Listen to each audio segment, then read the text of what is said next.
two main reasons that you're not losing weight. Number one, you're not in an energy deficit. And number two, you are in an energy deficit, you are losing body fat, but that is being masked on the scales.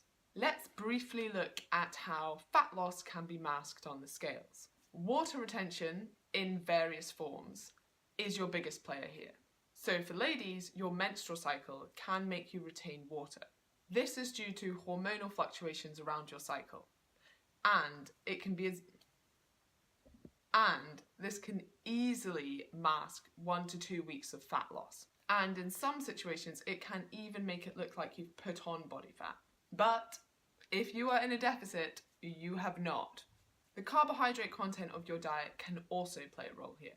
Carbohydrate is stored as glycogen in your muscle cells. Now, this storage requires water.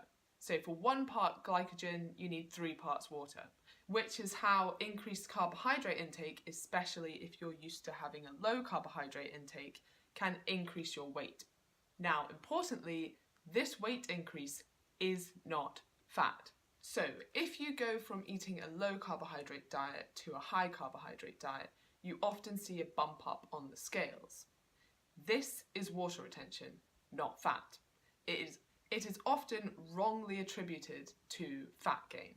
And on the flip side of that, when we put people on low carbohydrate diets and they see a very impressive initial weight loss, this is not fat either. It's water. And it's one of the reasons that people think low carbohydrate diets are superior, because you see this significant drop in water weight. So just to reiterate, that drop in weight is water weight. It's not fat. Low carbohydrate diets are not magic. They are simply another way in which you can create an energy deficit. Moving on to fluid intake. This one's quite obvious. So if you wake up in the morning and you have a cup of tea from a big Sports Direct mug, I'm going to say that's about 1 litre. Then after consuming this, you weigh yourself, you're going to weigh 1 kilogram more. And do you know what that is? That's tea. That's not fat. Another factor is inconsistent measurement taking. I tell this to all of my clients. If you cannot be consistent with a measurement, don't bother taking it. So for example, if you're going to weigh yourself in the morning some days and in the evening on other days and then try and compare those, that's illogical. And daily fluctuations are going to mask any fat loss. The best practice is to weigh yourself first thing in the morning, as soon as you wake up, on an empty stomach, on the same scales. And the final factor I'm going to touch on today is body recomposition. So that means you're losing body fat and gaining muscle at the same time. Now, this is the dream situation, but unfortunately, it doesn't happen as often as we'd like. Although I'm sure you've heard numerous trainers tell you numerous times that don't worry that you're not losing weight, you're definitely just building muscle. Well, I'm sorry to say that this is unlikely to happen unless you fall into one of 2 scenarios. So number 1, you're coming back from a layoff. Maybe you've been injured or you've been out of the gym for a while and you've previously been in shape. We often see that people can get back into shape very quickly.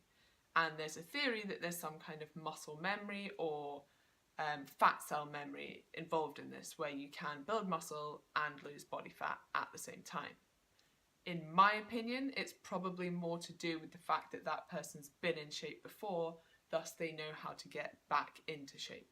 And situation number 2, someone who has a considerable amount of fat to lose and is new to exercise. This creates the perfect storm for body recomposition. On the one hand, you have full fat cells pushing away energy, and on the other side, you have newly sensitive muscle cells trying to draw in energy. In this situation, energy from fat cells is driven towards building muscle cells. Unfortunately, this is quite a short-lived period because, as you can imagine, as you diet successfully, your fat cells become less full, so they're not driving away that energy anymore. And as you begin to exercise more regularly, your muscle cells are less sensitive to that stimulus because it's no longer new and novel. And at this point, unfortunately, even very slow rates of fat loss are going to far exceed the rate at which you can build muscle. One exception could possibly be those who are taking steroids to help them build muscle faster. The speed at which you can build muscle as an experienced exerciser in an energy deficit while you're also trying to lose fat is very, very slow, if existent at all. So if over time you're not losing weight, but you're kidding yourself that if over time you're not losing weight, you're kidding yourself that you're building muscle at the same rate at which you're burning fat.